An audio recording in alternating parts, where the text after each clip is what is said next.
não é? E todos juntos, diante da cabeça que é Cristo. Será que pensamos nisto? Então, vamos orar agora. E, portanto, tenham marcado 1 Coríntios 12 e também Isaías 58. Vamos orar mais uma vez. Paizinho, estamos aqui porque nós somos o teu corpo e queremos aprender mais sobre o que é ser igreja. Ajuda-nos a retirar da tua palavra revelada, aquilo que tu queres que nós aprendamos. E, Senhor, não só que isto possa ficar pela nossa mente, mas possa ser praticado na tua força, debaixo do teu cuidado, mas que possa ser praticado, Senhor. E assim te pedimos, no nome de Jesus. Amém. Quando eu tinha 18 anos, sendo típico da idade, é aos 18 e aos 40, tenho 39, portanto devo estar quase a chegar lá. Dá-nos assim umas coisas pela cabeça, de experimentarmos coisas novas e etc. Não é? E aos 18 decidi começar a praticar paraquedismo, coisa que eu fiz durante um ano. E não é preciso explicar porque é que um jovem de 18 anos decide praticar paraquedismo. É pela adrenalina, não há aqui mistério nenhum. Porque quer ter alguma coisa diferente na sua vida, quer experimentar a adrenalina a outros níveis, não é? E é essa a razão, e foi essa a razão pela qual me levou, a mim, jovem de 18 anos, a tirar o curso de paraquedismo civil. E no meio eu tirei na base aérea de tanques, nos Boinas Verdes, no clube de Boinas Verdes. É dirigido por militares, mas é um clube civil. E pronto, lá estava eu a passar pelas formações intensas e depois, obviamente, pelos saltos. E houve uma altura em que estava no hangar e reparei numa série de pessoas que estavam agachadas a dobrar os paraquedas. Estavam agachadas e a dobrar. Os paraquedas estavam estendidos pelo hangar imenso e uma série de pessoas estavam a dobrar. Eu tinha aprendido por alto como dobrar um paraquedas, mas não, obviamente, sempre fui rookie, nunca passei por um nível mais avançado, então não me era permitido a mim dobrar paraquedas. Mas comecei a reparar naqueles que estavam a dobrar os paraquedas. E aquilo demorava muito tempo. Eu tinha aprendido a teoria, mas de facto ao ver como é que se dobrava um paraquedas, percebia-se que aquilo dava muito trabalho. Primeiro tinha que se pegar na calote, separá-la, esticá-la toda, esticar os cordões todos, depois separar a calote por células. O paraquedas que eu usava tinha 9 células, que são aquelas curvas que se vê no paraquedas. Tinha que separar aquilo tudo por células. Depois tinha que se dobrar tudo em formato de acordeon, segurar nos joelhos, separar aquilo em 2. Só a parte da dobragem da calote principal já deveria demorar uns bons 10, 15 minutos. Depois tinha que estar agachado, desculpa eu ficar de costas para vocês. Imaginem aquilo tudo com os cordões esticados. Depois tinha que estar agachado, na verdade era ao contrário. Portanto, imaginando que aqui estava o paraquedas, a calote, aqui os fios, aqui a base, tinha que estar assim dobrado e depois tinha que se começar a separar os cordões e assegurá-los nos elásticos que eles têm na parte da mochila. Já não lembro qual é o nome da mochila, o arnês. E depois tinha que estar ali sempre com 4 medidas, uma medida muito exata, a puxar e a segurar com elásticos, puxar e segurar com elásticos. Aquilo demorava muito tempo. E era um trabalho de muita responsabilidade. Vocês podem pensar assim, bem, quem é que dobrava os paraquedas? Eram com certeza os responsáveis pelo clube, pagos para isso. Curiosamente, não. Quem dobrava os paraquedas, às vezes, eram responsáveis do clube, mas a maior parte das pessoas que ali estavam eram civis, que tinham tirado também o curso de paraquedismo e que estavam simplesmente a fornecer esse serviço ao clube, dobrando paraquedas. Eram civis que não estavam a ser pagos, pelo contrário, eles estavam a pagar para fazer os saltos de paraquedas e eles estavam a dobrar os nossos paraquedas. Estavam a dobrar os paraquedas de todas as pessoas ali do clube, inclusivamente às vezes até dos próprios dos séniores. E estendiam-se os paraquedas todos por ali. Literalmente, as nossas vidas estavam nas mãos daquelas pessoas que, de forma abnegada, no sentido de que eles não viajaram aqueles quilómetros todos, eles vinham de todas as partes do país, eles não viajaram para ir passar a dobrar paraquedas, viajaram para ir passar a saltar, mas durante o momento em que ficavam, eles dobravam os paraquedas, punham tudo juntinho lá, para depois podermos utilizar. A minha vida estava na mão daquela pessoa que eu não conhecia. De certa forma, se vocês olharem bem, e eles que não tinham responsabilidade, uma responsabilidade imensa, eles estavam a ter uma responsabilidade tão grande como termos a nossa vida debaixo das mãos do médico. E o médico é a sua profissão. Eles estavam a fazer aquilo de forma a divertirem-se, não é? Eles foram para lá para se divertir, eles foram para lá também pela adrenalina. Mas em alguma parte da sua agenda, eles não se focavam neles próprios, mas focavam-se nas outras pessoas, acolhendo as nossas vidas nas suas mãos. Acolhendo as nossas vidas nas suas mãos. É difícil formar uma comunidade só a dobrar paraquedas, mas, verdade seja dita, que eles podiam estar a fazer outras coisas, eles decidiram assumir uma responsabilidade enorme. Enorme. Como é que a igreja funciona enquanto corpo de Cristo? É um pouco parecido. É um pouco parecido. O olho, por ser olho, ele não quer ver por causa de si próprio. Ele quer ver para dar uma informação ao corpo. O nariz, por ser nariz, ele não quer cheirar para si próprio. Ele quer cheirar para que possa fornecer todo um conjunto de informações a todo o corpo. Assim como o pé, assim como a mão. E esta analogia que o apóstolo Paulo aqui usa em 1 Coríntios é fantástica. Cada um de nós somos parte do corpo de Cristo. O que quer dizer que estamos aqui para dobrar os paraquedas uns dos outros. Estamos aqui não por causa de nós próprios, mas estamos aqui por causa de Cristo, que é a cabeça, em serviço uns aos outros.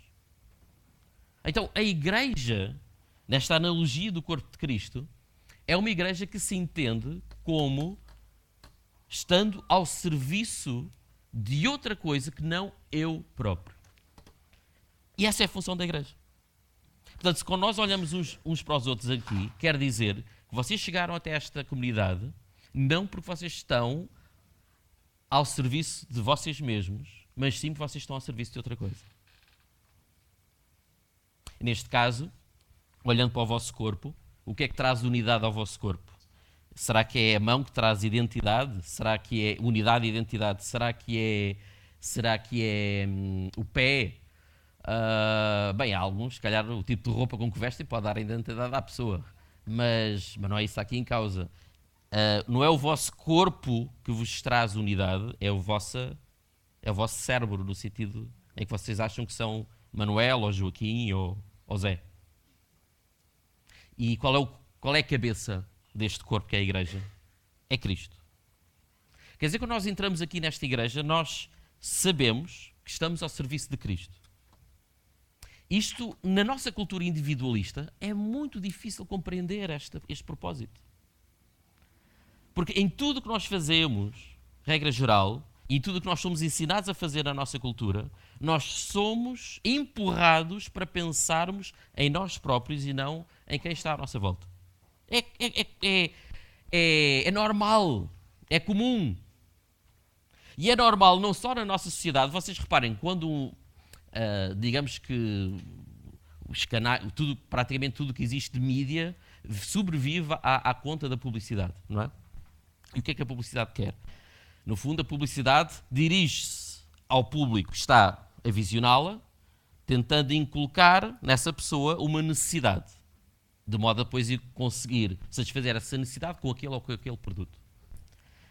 Mas tudo à nossa volta tem a ver connosco. Quando nós vemos uma publicidade, quando nós ligamos a televisão, quando nós vemos a internet, tudo tem a ver connosco, tudo. A nossa cultura e a nossa sociedade está preparada para nos ensinar a pensarmos como ilhas, como pessoas que vivem apenas para si próprias, no objetivo de satisfazer as suas necessidades.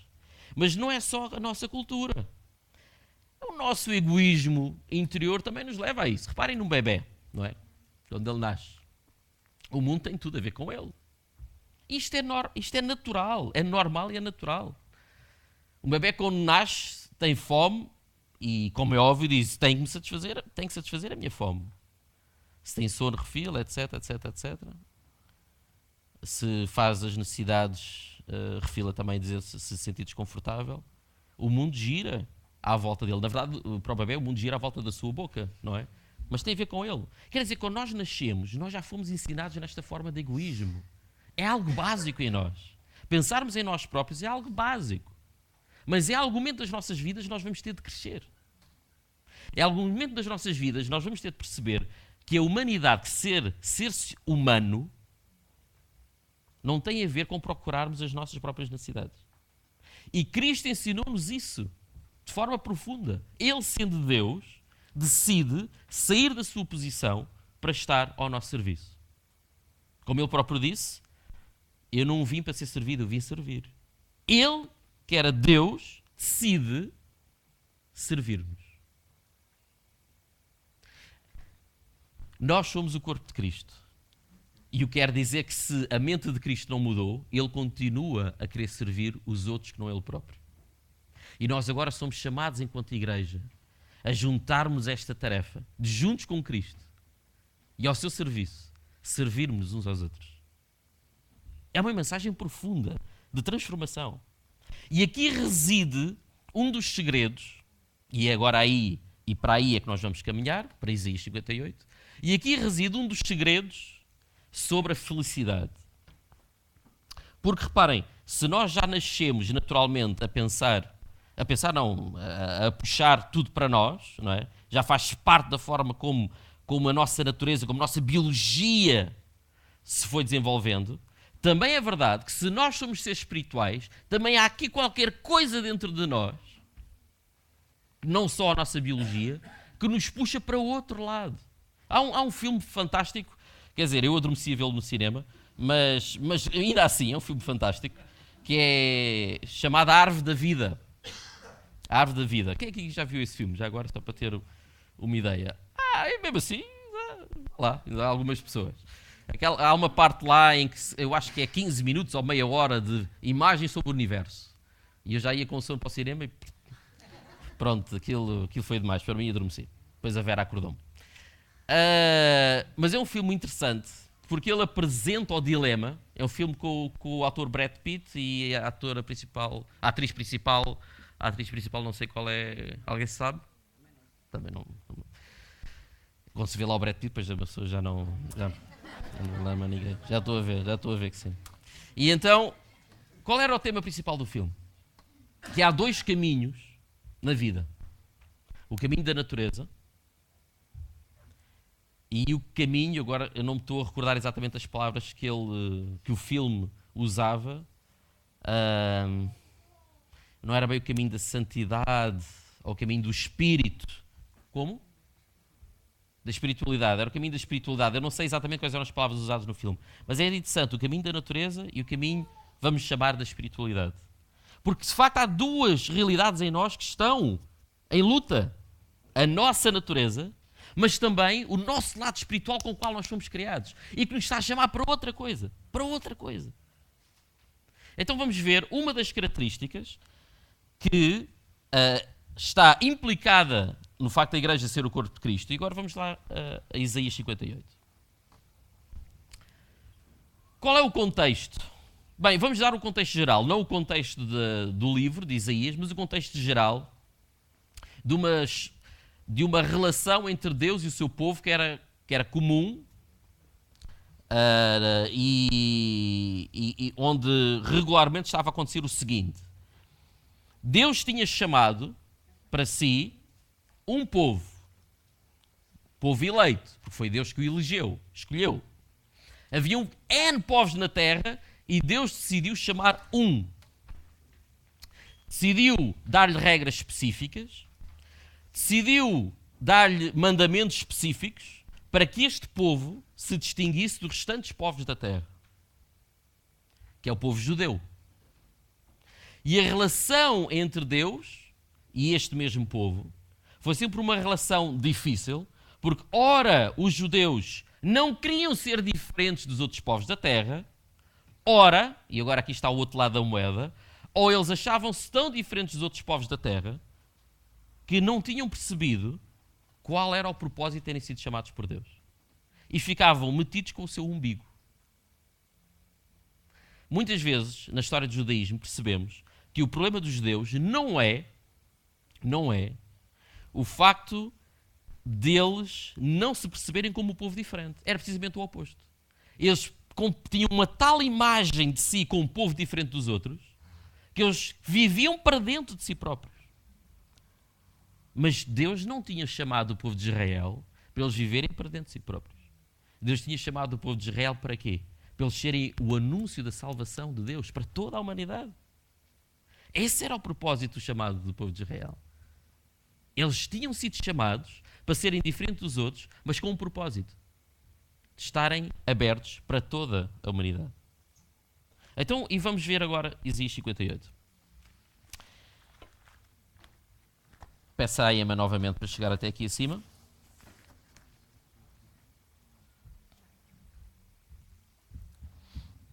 E vamos ler o versículo 2 e metade do versículo 3. Vamos ler o versículo 2 do capítulo 58 e metade do versículo 3 até à segunda pergunta que ocorre no versículo 3. Emma. Procuram por mim dia após dia e mostram um desejo em conhecer os meus caminhos. Até parece uma nação que pratica a justiça e que não abandonou os seus mandamentos de Deus. Vêm pedir-me a mim a sentença justa e sentem-se contentes por estarem próximos de Deus. Dizem-me, para que jejuar se tu não fazes caso? Para que mortificar-nos? Só até meio do... do 3, está certo. Mortificar-nos se não prestas atenção. Desculpa, está certo. Então o que é que está aqui a acontecer? Basicamente, no versículo 2 nós vemos uma espécie de alter ego do povo judeu. Esse alter ego está representado do quê? Eles consideram que estão de facto a cumprir o que Deus lhes tinha mandado. Eles consideram que eles têm prazer em ser este tal povo diferente dos demais. Eles praticam a justiça, eles querem saber quais são os caminhos de Deus, supostamente. Já se percebe aqui alguma ironia na forma como o versículo está colocado. E supostamente também não deixam esses mesmos mandamentos de Deus. E têm até prazer em se chegar a Deus, em estar próximos de Deus. Ou seja, eles aparentemente no versículo 2, e até principalmente no versículo 2, parece que Deus está a descrever o povo de Israel como alguém que até não se importa ser um povo diferente dos demais, ser um povo apenas dedicado a Deus. Mas então acontece algo. Este povo fica ressentido. E fica ressentido porquê? E vemos no início do capítulo, do versículo 3 que Emma leu, e que eu estava a interrompê-lo, mas estava certo. Duas perguntas que aqui estão e que são feitas pelo povo. Porque jejuamos nós e tu não atentas para isso? Porque afligimos as nossas almas e tu não sabes?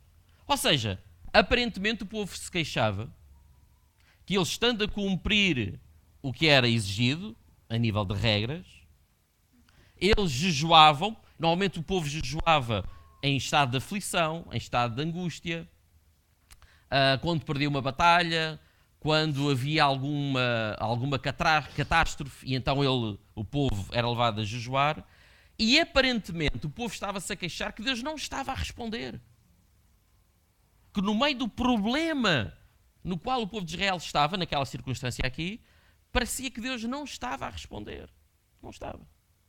Onde é que estava Deus? Parecia que Deus estava silenciado. E neste capítulo, Deus explica porque é que ele está silenciado. Emma, podes vir novamente. Então agora vamos ver a segunda frase do capítulo, do versículo 3 até ao versículo 5. Segunda frase, a última frase do versículo 3 até à totalidade do versículo 5. Mas no dia do vosso jejum, buscai os vossos interesses, e oprimiste todos os vossos empregados. Jejuais entre rixas e contendas, dando bofetadas impiedosas. Não devem jejuar como têm feito até agora. Se querem que a vossa voz seja ouvida nos céus. Será esse jejum que agrada ao Senhor? Será assim que o homem se mortifica verdadeiramente?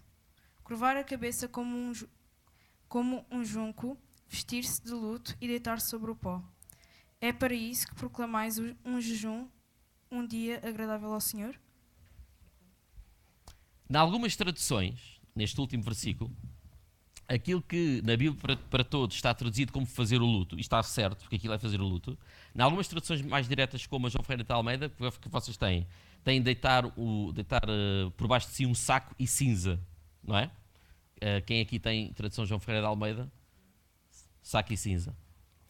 O que era isto, o saco e cinza? A Bíblia para todos já faz a tradução. Era o luto típico do povo judeu. E não só do povo judeu. Era um costume mais ou menos enraizado ali nos povos semitas. O que é que eles faziam quando queriam demonstrar estar em luto? Por exemplo, até há 20 anos atrás, 10 anos atrás, era comum nós fazermos luto como? Vestindo-nos de preto. Não é? Eu estou a dizer até há 20 anos atrás, porque de facto hoje já não é assim. Já não há uma regra específica na nossa cultura para o luto. Pelo menos aqui em Portugal. Mas naquele tempo, a regra para o luto era vestir um saco, que era aqueles sacos que eles usavam para guardar alimentos. Um pouco seria talvez comparado ao nosso saco de ráfia que nós temos hoje, não é? Seja rafaela de palmeira ou daquele tipo de plástico. E eles tinham uns sacos feitos de pelo de cabra ou de pelo de camelo, que eles entrelaçavam e faziam aqueles sacos resistentes para depois colocar lá e acomodar os alimentos. E outras coisas também, mas principalmente os alimentos. Ou seja, era aquele tipo de linha, ou não era um tecido, mas aquele tipo de composto que não era usado numa roupa normal. Quem é que hoje aqui vai... Bem, hoje em dia há moda para tudo, mas quem é que hoje em dia vai pegar num saco de ráfia, aquele para levar as batatas, não é? E vestir um saco de batatas, não é? Ainda não vi, podemos ver, mas ainda não vi. Não é normal, não é? Não é normal. Não é? O saco de ráfia, lembrem-se, tem aquelas aberturas também para deixar os elementos respirar. E dá aquela ideia mesmo de pobreza, não é? Se uma pessoa só tiver ráfia para se vestir, dá aquela ideia que, caramba, uma pessoa não tem mais nada, não é? Dá aquela ideia assim de... Ora, era exatamente essa a razão pela qual, naquela tradição, se vestia com este tipo de sacos. A ideia de que alguma coisa estava má, chamava logo a atenção. Depois também era a cinza. Hoje em dia, se fôssemos fazer uma transposição, seria talvez sei lá, o pó do tubo de escape, ou coisa assim do género, barrar assim pó do tubo de escape na cara. Só que naquele tempo, eles deitavam-se, cobriam-se com cinzas ou deitavam-se em cima de cinzas. Quer dizer que ficavam todos mascarrados. E esta era a forma como fazia o luto. Ora, Deus pergunta, será que é esse o luto que eu gostaria que vocês fizessem? Será que é esse o tipo de luto que eu gostaria de ver da vossa parte? Ou seria um outro tipo de luto? Um outro tipo de luto que tem mais a ver com o nosso coração do que propriamente com a manifestação exterior de pesar. Porque quando vocês veem alguém mascarrado, vocês pensam, bem, andaste a trabalhar muito ou aconteceu-te algum azar. Não é? Chama logo a atenção. Deus quer essa manifestação exterior ou será que ele queria uma atitude interior? Então qual era o problema do povo de Israel que estava aqui identificado no texto? É que, aparentemente, eles cumpriam todas as regras, etc. Mas no momento exato, eles eram possuídos, entre aspas, por um enorme egoísmo. Eles, no fundo, apesar de serem um povo de Deus, eles continuavam mesmo uns para os outros a fazer o quê?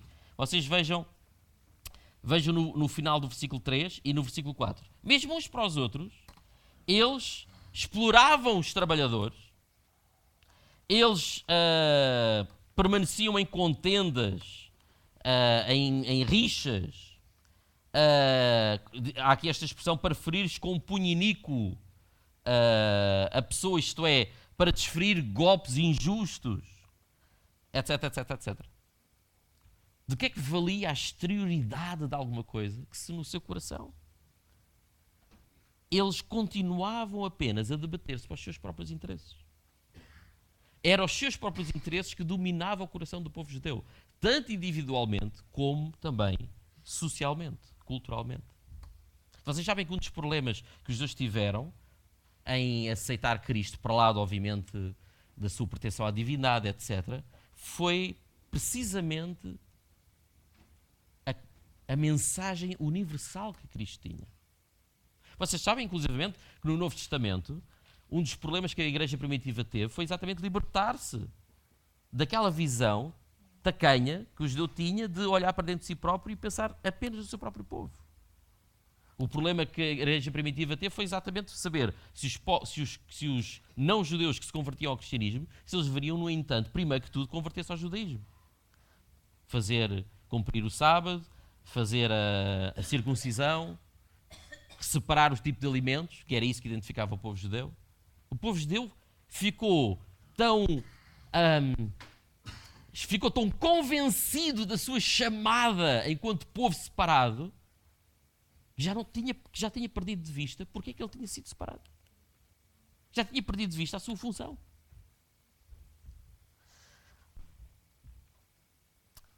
Mas o jejum que Deus aqui, pela boca do profeta Isaías, diz que preferia, era aquilo que vocês encontram no versículo 6. Que soltes as ligaduras da impiedade, que desfaças as ataduras do jugo, ou seja, do jugo da opressão, que deixes livres os quebrantados, que despedaces todo o jugo, que despedaces tudo aquilo que não permita a verdadeira liberdade do indivíduo. Versículo 7. Não é também que repartas o teu pão com o faminto? Que recolhas em casa os pobres desterrados, ou seja, aquele que não tem casa, e vendo-o nu, o cubras e não te escondas do teu próximo. O que é que então Deus queria do povo judeu? Podemos resumir numa palavra: que ele se importasse, acima de tudo, com o outro que não ele próprio. Que ele dirigisse a sua espiritualidade e a sua vida para o outro que não ele. Que ele tivesse um olhar atento para o outro que não ele. Percebesse que a função da sua vida não era eles próprios, mas aqueles que estão fora de si. Claro, há aqui, obviamente, uma outra característica, é aqueles que principalmente estão a passar necessidades. E sem dúvida. Há aqui uma preocupação social fortíssima e que não pode ser descuidada. Mas eu quero chamar-vos a atenção para uma coisa ainda mais prévia do que essa preocupação social. Não é só uma preocupação social. É uma preocupação pelo outro que não eu. Não há preocupação social sem que, antes, acima de tudo, eu comece a olhar para o outro que não só o meu próprio umbigo. Isso não existe. Eu só começo a ver a necessidade do outro se eu, de repente, eu tiro os meus olhos do meu próprio umbigo. E é para aí que eu quero chamar a atenção. Mas claro que há aqui uma preocupação social também. E gostava que vocês tomassem atenção. Vamos ler os últimos versículos de Isaías 58. E está aqui uma exposição incrível daquilo que nos falta para nos sentirmos realizados, para nos sentirmos satisfeitos, para sentirmos aquela liberdade que está acima das circunstâncias, que não depende das circunstâncias, aquela liberdade e felicidade que não depende das circunstâncias. Nós vamos ver agora os últimos versículos e vamos perceber para que é que Deus nos fez, para que é que Deus chamou aquele povo de Israel lá no passado e para que é que hoje nós somos o corpo de Cristo. E, usando aqui uma expressão de um livro que fez um grande sucesso há uns tempos, este é que é o verdadeiro segredo para a nossa vida e para a nossa vida espiritual. E é aquilo que vamos encontrar dos versículos seguintes. Então, Emma.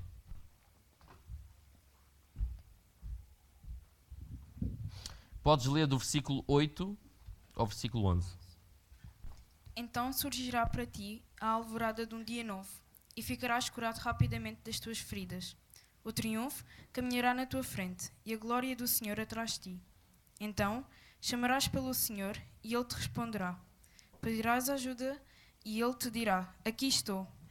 Se retirares da tua vida toda a opressão, o gesto ameaçador e o falar ofensivo, se repartires o teu pão com o esfomeado e matares a fome ao pobre, então, na escuridão em que vives, brilhará a luz.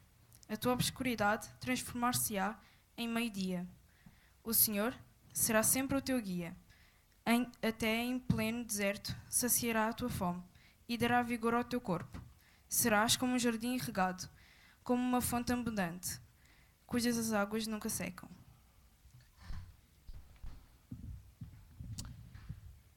Na nossa caminhada de vida, tal como eu quando era jovem e quando tinha 18 anos,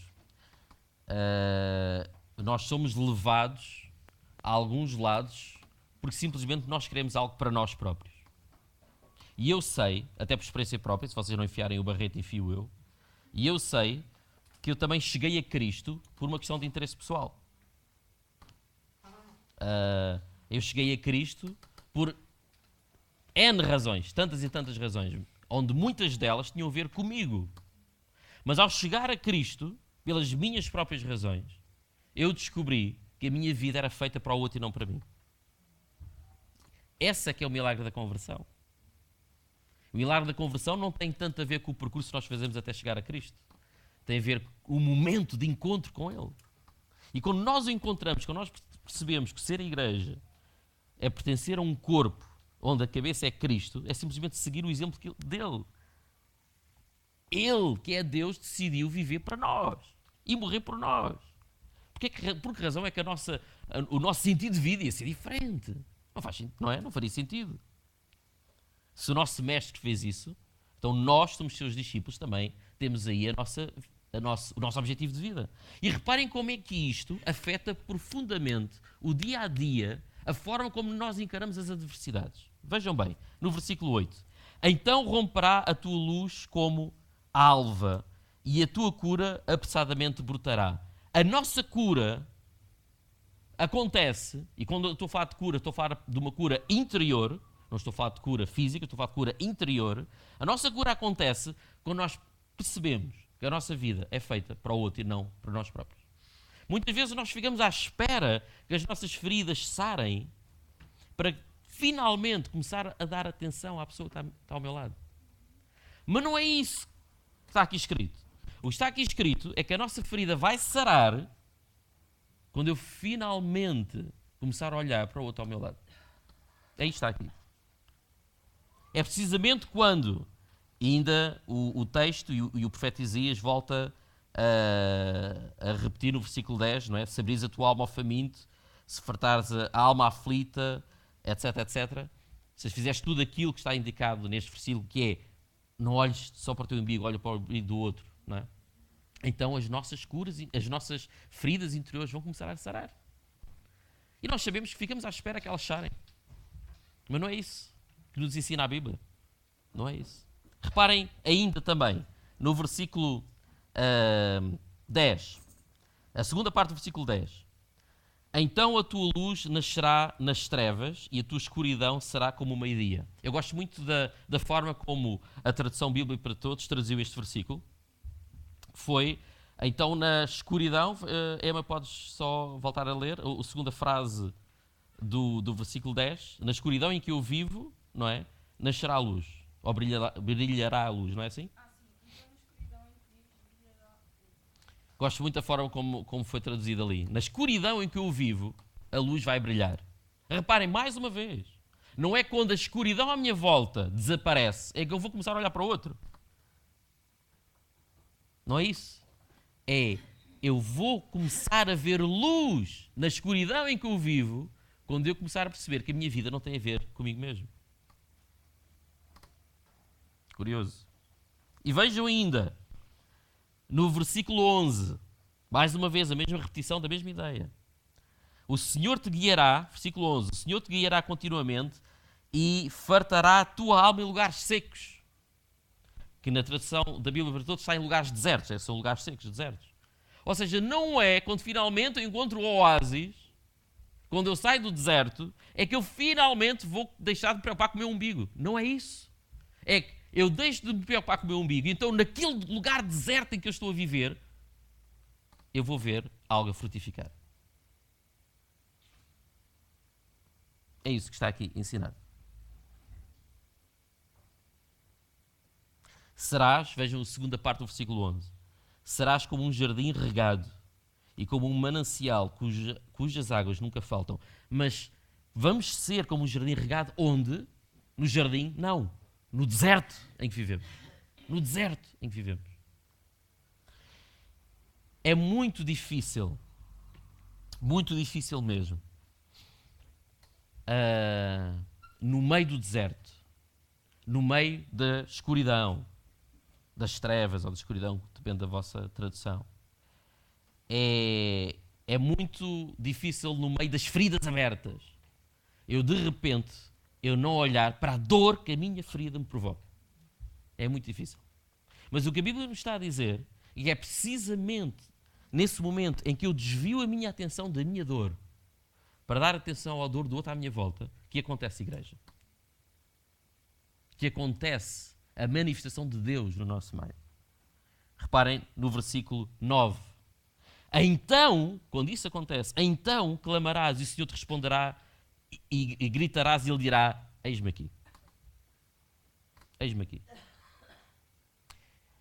Deus não surge quando eu estou à espera que aconteçam as condições ideais para Ele aparecer.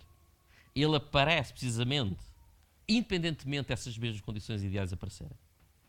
E regra geral, é exatamente no momento em que eu não olho e nem procuro por essas condições ideais e começo a perceber que a minha vida, mesmo no meio do deserto, da escuridão e das feridas abertas, a minha vida é feita para o outro, que Deus vai dizer aos nossos corações, eis-me aqui. Eis-me aqui.